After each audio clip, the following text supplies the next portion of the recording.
Bueno, buenos días a todos. Les doy la bienvenida a esta charla sobre vías venosas centrales en este curso que ha organizado la Cátedra de Anatomía. Me voy a presentar en primera instancia. Mi nombre es Ricardo Mancilla, yo soy médico intensivista ya hace unos cuantos años. Tuve la fortuna de pertenecer al Departamento y Cátedra de Anatomía en mis inicios como intensivista y allí, bueno, sentamos las bases para el conocimiento de todos estos aspectos que son capitales en la práctica diaria. En segundo lugar, agradecer a las autoridades del departamento, en particular al profesor Olivera, que realmente le pone mucho empeño a todos estos cursos y bueno, tuvo la gentileza de invitarnos a participar. Hoy vamos a hablar sobre vías venosas centrales, las más frecuentes. No vamos a agotar el tema, pero sí vamos a destacar los aspectos más importantes y sobre todo la idea es destacar algunos secretos, algunos trucos que a nosotros nos han dado resultado en la ejecución de este tipo de procedimientos que, bueno, que parecen razonablemente accesibles, pero a veces complica mucho. ¿Qué es una vía venosa central? Bueno, en principio, una vía venosa central consiste en la colocación de una sonda plástica larga y suave de silicona que tiene unos 26, 27, 28 centímetros de largo, que se coloca a través de una punción de la piel, ya sea en el cuello o en el tórax, dentro de una vena de grueso calibre, mediante la utilización de un trocar de punción que tiene estas dimensiones y cuyo fin es múltiple. La administración de soluciones o fármacos, la monitorización de presión venosa centrales, y esto es lo esencial que denomina o que determina la denominación de vía venosa central. Entre otros procedimientos, obviamente, nosotros en medicina intensiva, los abordajes venosos de cuello y base de cuello los utilizamos para colocar marcapasos transitorios, para colocar catéter de Swan-Ganz, para colocar catéteres en el golfo de la vena yugular interna para medir saturometría y permitir indirectamente el consumo cerebral de oxígeno. O sea que, en definitiva, la colocación de estos catéteres tienen múltiples utilidades. Vamos a repasar un poco de historia, pero no voy a ahondar mucho, ustedes lo pueden leer.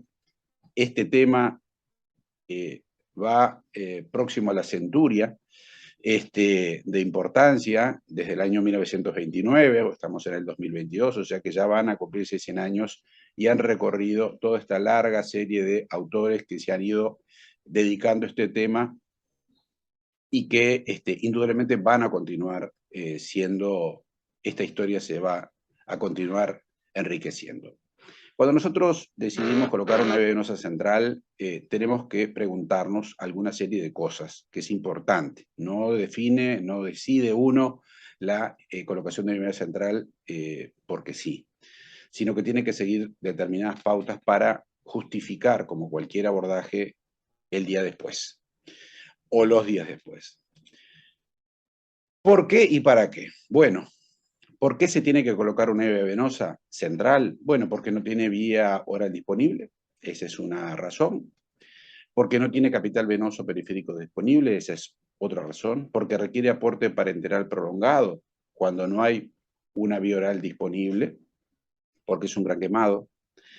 Porque necesito controles hemodinámicos que me permitan modificar o sostener el apoyo hemodinámico que el paciente requiere, porque necesita medicación o soluciones hipertónicas que por acceso periférico no es posible administrar, por lesiones de la vena periférica, por el bajo flujo que éstas tienen, porque a través de la colocación de vías venosas centrales se puede hacer sostén de sistemas fisiológicos mayores o por todas las reacciones juntas. O sea que hay una cantidad de razones, y ya les digo, no vamos a agotar el tema, seguramente que surjan otras razones por las cuales colocar una vía venosa central. ¿Qué emplazamiento hacer? Bueno, aquí empieza la otra etapa. Decidimos que hay que hacer una vía, lo otro es saber qué emplazamiento le vamos a hacer. Y para ello tenemos que tener delante algunas cosas bien claras. Primero, ¿de qué paciente se trata? No es lo mismo un paciente delgado que un paciente granobeso. No es lo mismo un paciente con hipotensión que un paciente en shock. No es lo mismo. ¿Cómo está el paciente? Es fundamental. ¿Dónde estoy operando? ¿Dónde estoy trabajando? No es lo mismo esto hacerlo en una emergencia de un hospital o en un sanatorio, o en una sala general, o en un CTI, o en una ambulancia, e incluso en un domicilio, ¿tá? Cosa que nos ha pasado en el ejercicio de la medicina, hacer vías centrales en domicilio. Bueno, no es lo mismo. Segundo, o tercero, o cuarto, ¿con qué material cuento? Es importante saber qué debo aportarle a través de esa vía, cuánto tiempo la voy a dejar. No todas las vías tienen la misma durabilidad en función de las complicaciones infecciosas que de la misma devienen y cuyos únicos responsables somos nosotros. No es lo mismo una infección por catéter por una vía venosa femoral que hace 15 días que está y que está mal, que esté 15 días, a una vía venosa yugular que puede tolerar 6, 7, 8, 9, 10 días sin necesidad de cambiarla. Y el último punto, con cuál de las vías, de las maniobras, de las locaciones, tengo más experiencia y más seguridad. Vamos a empezar a hablar primero de la vía venosa subclavia, que es la más compicua, la más aterradora, por decirlo de alguna manera gráfica, en donde uno le tiene siempre mucho temor a algunas complicaciones que se pueden dar. ¿Qué ventajas tiene la vía venosa subclavia? Que tiene una lesión constante. La vena subclavia es muy noble, está siempre en el mismo lugar. Permite medir PVC y por eso es una vía venosa central cuando se coloca el catéter. No es un vaso colapsable porque está sometido a la presión negativa aspirativa intratorácica y eso nos permite sortear estados de shock para colocar una vía venosa, porque a veces, sobre todo en el hipovolémico por anemia aguda, por ejemplo, la vía yugular, la vena yugular está colapsada y no logramos cateterizarla. La vena subclavia siempre está abierta, siempre tiene un buen flujo y bueno, es una noble vía venosa. Tiene una menor tasa de infecciones vinculada a catéteres. Es la vía que tiene menor tasa de infecciones. Luego viene la vía yugular y por último la vía femoral, en escala ascendente en relación a infecciones vinculadas a catéteres. Ya de paso decimos, para no olvidarme, las vías venosas yugulares subclavia solamente se cambian si hay elementos infecciosos que no permitan atribuirlos a otra causa y o tiene elementos claros como eritema, supuración del punto de herida. Allí hay que sacarlas inmediatamente. La vía venosa femoral no se puede tolerar más de 3 días porque la zona está muy contaminada, hay muchas secreciones y por lo tanto no se debe dejar más de 3 días. Esta vía venosa subclavia, volvemos, es independiente del biotipo del paciente, siempre está ahí, sea obeso, sea no obeso, costará un poquito más, pero no hay tanta variabilidad como con el cuello y el triángulo de Scarpa. No necesitamos la movilidad del cuello para puncionarla, por lo tanto, en pacientes con traumatismo raquiomedular cervical, bueno, evita tener que generar eventualmente una segunda lesión y no compite con la Minerva, obviamente, que a este paciente no se le vamos a quitar. O sea que es de elección en traumatismos raquioimedulares que requieran una vía venosa central. Y es de elección en neuroinjuriados, aunque la vía yugular no está contraindicada. Las desventajas, bueno, que las iatrogenias son más importantes. El mayor peligro es la punción de la cavidad pleural, porque estamos cerca, la punción arterial en subclavio, en pacientes sobre todo que tienen coagulopatías. Esto es un problema porque los vasos subclavios son vasos no compresibles, ni la vena ni la arteria, pero la arteria está sometida a la presión arterial, a la presión aórtica, y por lo tanto, si estamos frente a un paciente con una coagulopatía severa, si no la pudimos corregir porque los tiempos apremian, bueno, allí tenemos un problema.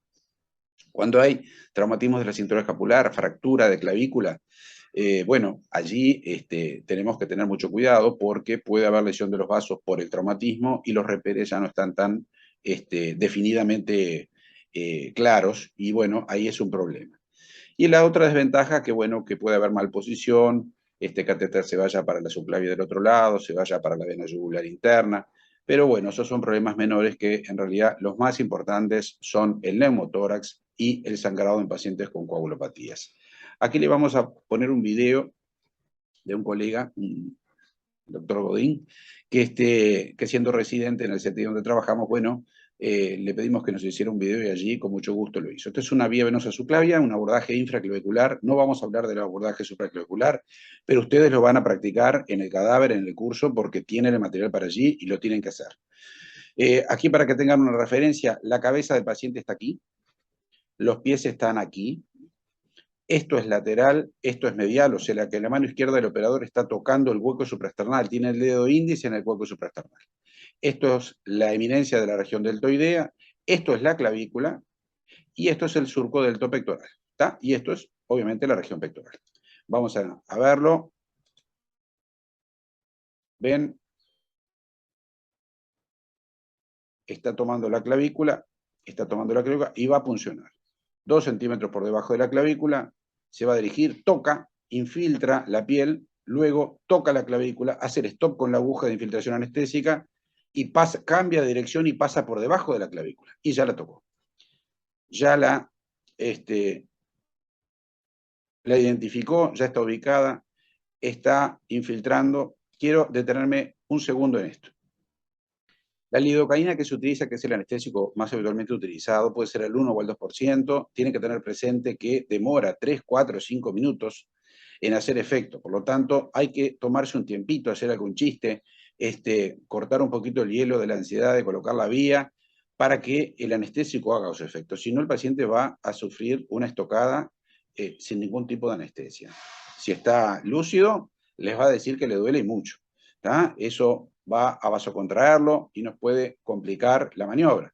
Si está en coma inducido o en coma espontáneo, bueno, tampoco es justo que se lo haga doler.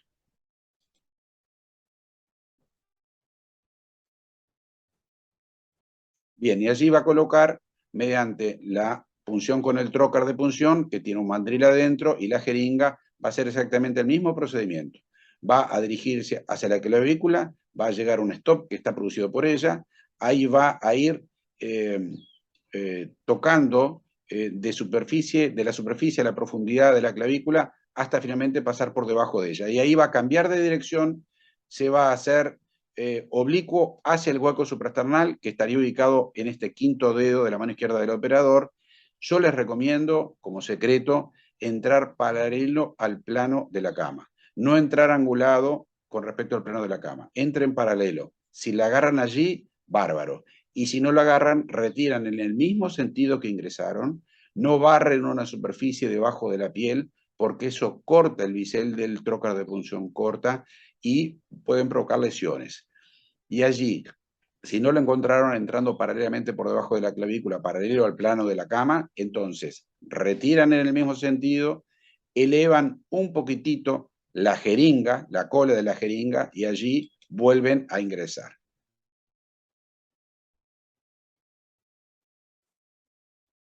Bien, aquí va a ser la segunda parte. Fíjense, ya está la jeringa, está el trocar de punción, está tocando la clavícula, y allí cambia, pasa por debajo, y allí cambia de sentido, y bueno, y vuelve a encontrarse con la vena. Fíjense, aquí salió sangre. ¿Por qué? Bueno, porque este paciente en realidad estaba ventilado. Los pacientes al estar ventilados están sometidos a presión positiva, hay presión positiva dentro del tórax. Por lo tanto, al haber presión positiva dentro del tórax, la sangre tiende a salir. Y el colega, con su mano derecha, tuvo la rápida precaución, a pesar de estar sometidos a presión positiva, de ocluir el capuchón del trocar con el dedo pulgar. ¿Para qué? Para que eventualmente, si el paciente tuviera una respiración espontánea, no entre aire. Y si el paciente está lúcido, tampoco entre aire. ¿Por qué? Bueno, porque el aire en el torrente circulatorio se llama embolia aérea, y la embolia aérea mayor de 100 mililitros puede provocar un paro cardíaco. Entonces, no se olvidan nunca de tapar la entrada, mientras con la mano izquierda buscamos la guía que vamos a introducir ahora.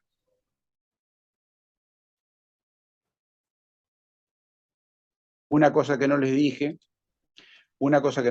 que es preciso tener en cuenta: cuando uno hace una vía venosa subclavia, ya desde la infiltración anestésica, si el paciente está intubado, hay que desconectarlo del respirador, porque eso minimiza el riesgo de que el pulmón esté insuflado y por lo tanto esté más cercano a estas estructuras y a la punta de la aguja. O sea que no se olviden de eso, hay que desconectarlo. Si el paciente no está intubado, no hay problema. Fíjense, esto es la clavícula, esto es la cabeza del paciente, pero en realidad no es la cara porque el otro operador está desconectando la sonda orotraqueal de este paciente. Fíjense que están los corrugados del respirador. Bien, pasamos a la vía venosa. Después la fijación es igual en todas, lo van a hacer en la práctica y no hay ninguna variante. En los otros videos está muy claramente explicado. Vamos a hablar de la vía venosa yugular interna. Aquí vamos a destacar dos abordajes esencialmente, el medio y el posterior. El anterior no lo vamos a analizar, pero lo van a practicar en el cadáver. Es la primera vía venosa. Las ventajas que tiene esta vía es la primera vía venosa central con la que todos aprendemos. Todos arrancamos haciendo o una vía yugular o una vía femoral. Habitualmente arrancamos con una vía yugular. Tiene menor riesgo de complicaciones iatrogénicas graves, aunque no por ello no las tiene. Puede haber complicaciones iatrogénicas graves. Permíteme el PVC, es de fácil acceso. La vía venosa yugular derecha presenta un trayecto más rectilíneo, por lo tanto es ligeramente más sencillo de hacer que la izquierda. Y también tiene una buena durabilidad, como lo dijimos, para la vía venosa subclavia. Las desventajas, bueno, paciente que está excitado, paciente que no colabora, paciente que está con insuficiencia ventilorrespiratoria y por lo tanto no tolera el decúbito, insuficiencia cardíaca, asma, EPOC, pacientes que no toleran el decúbito, bueno, es una gran desventaja y realmente no se puede hacer esta vía. Pacientes que son grandes, obesos o que tienen cuello corto, los reperes anatómicos están mucho más atenuados que para el caso de la subclavia y por lo tanto esa es una desventaja. Obviamente si hay traumatismo sobre despenetrantes cervicales no es la vía de primera elección. Si ha habido cirugía de cuello mutilante, si hay traqueostomía, si ha habido radioterapia a nivel cervical, tampoco es la primera vía de elección. Desde luego, trastornos de la crasis sin protección de vía aérea no es la primera vía de elección, porque un hematoma de cuello mata al paciente rápidamente y no nos da tiempo. Si nosotros sabemos que tiene una retinopatía carotídea severa conocida, obviamente nosotros vamos a asistir pacientes de edad avanzada, que todos tienen cierto grado de arteriopatía carotídea, pero si nosotros sabemos y es severa, cuidado, hemos visto disecciones carotídeas y hemos visto émbolos de placas de colesterol, restos de placas de colesterol que estaban en la carótida y que determinaron un accidente cerebrovascular isquémico y bueno, no está bueno que nos pase, a nadie le gusta, obviamente uno no lo hace adrede, pero hay que tenerlo presente. Y en el shock hipovolémico, indudablemente, la vena yugular interna puede estar colapsada y por lo tanto tampoco puede ser considerada como de primera elección. Ahora vamos a ver el abordaje medio. Aquí se ve claramente, bueno, en esta silueta el esternocleidomastoideo, la laringe, el arnés de Adán, el mentón, esta es la región carotidia, esta es la región supraclavicular, esta es la región suprayoidea, por lo tanto, allí están. Y esta es la vena yugular externa, que es un elemento de reper anatómico. Pero vamos a ver el abordaje medio. El abordaje medio es aquel que puncionábamos al vértice del triángulo que resultaba de la disociación de la inserción distal del esternocleido en un as external de un as clavicular y el borde superior de la clavícula, que es esta. En ese triángulo, que es el triángulo que tiene nombre, el triángulo de Sedilot, allí en el vértice vamos a puncionar. La vena yugular interna está como mucho a 2 centímetros de la piel. La aguja de infiltración anestésica que mide 4 centímetros rápidamente la va a encontrar. La dirección es aproximadamente a 45 grados sobre el plano de la cama y dirigiéndolo a la mamila homolateral que estaría por acá. Allí la encontramos siempre. Si no está allí, nos desviamos un poquitito hacia afuera o un poquitito hacia adentro con respecto a la mamila. Lateral o medial con respecto a la mamila, pero no mucho más. No insistan, no infiltren todo, no introduzcan toda la aguja, porque si bien el domo pleural está a unos 6 centímetros de la piel, en este abordaje, bueno, tampoco es cuestión de andar tentando al diablo. Fíjense, el doctor Gaudini está tomando el esternocleidomastoideo, está identificando una zona débil, el triángulo de Sedilot, identifica los dos haces externar y clavicular del esternocleido, la zona débil, que es ese triángulo, y allí va a infiltrar mediante la jeringa que tiene el anestésico local y lo va a dirigir, como lo muestra su dedo meñique, hacia la mamila homolateral. Puede ser que la carita del paciente se desvíe un poquitito en sentido contralateral, no es necesario, no es imprescindible. Lo único que puede llegar a molestar un poquitito es el mentón, pero no es imprescindible desviar la cabeza para ningún lado. Fíjense, lo marca y lo vuelve a marcar para hacerse una imagen tridimensional y allí va a infiltrar,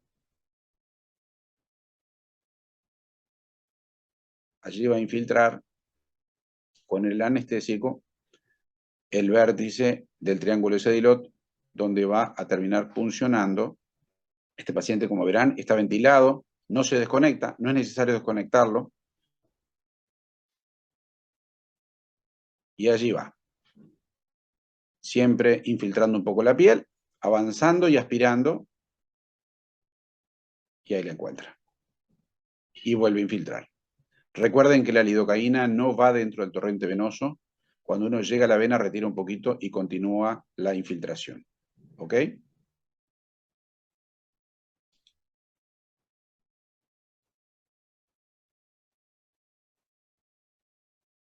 Nuevamente, la enfermera lo está asistiendo. Bien, y ahora vamos a ir a... Bueno, aquí es la colocación del catéter mismo, mediante el trocar de la punción. Nuevamente, la misma dirección, la misma disposición, ya tiene topografiado y rápidamente accede a la vena. Es noble este abordaje, es el abordaje que utilizan mucho los colegas anestesistas. Realmente la guía entra solita. Nuevamente vieron que con el pulgar él tapó el capuchón de la camisa del trocar de punción. Sangra muy poco porque no hay músculo allí, entonces tampoco generamos hematoma del esternocleido, que es una de las cosas que a veces ocurre con el abordaje posterior. Y allí ya va introduciendo ¿cuánto? ¿Hasta cuándo? La piel hasta el extremo del catéter en el abordaje medio debe estar a 7-8 centímetros desde la piel. ¿Por qué? Porque está más cerca, obviamente, del corazón y por lo tanto tenemos que tener presente que nosotros el catéter lo queremos emplazar en la vena cava superior. ¿Tá? No lo queremos emplazar en la aurícula. ¿Por qué? Porque un catéter en la aurícula puede desencadenar una fibrilación auricular paroxística o aguda y eso complicarnos la hemodinámica del paciente y toda la situación. Entonces nosotros no vamos a colocar el catéter en la aurícula, lo vamos a colocar en la vena cava superior. ¿Dónde? En su sector distal. Allí vamos a poder medir presión venosa central con fiabilidad absoluta. Bien, y ahora vamos a ver el abordaje posterior. Es otro paciente con características también muy accesibles. Este paciente también está ventilado. Esto es el esternocleido, esto es el maxilar inferior, esta es la región parotidia, ¿tá? Y allí está el testigo, nuestro guía, la vena yugular externa, por detrás de la cual el punto de ERP lo vamos a puncionar y vamos a hacer la maniobra.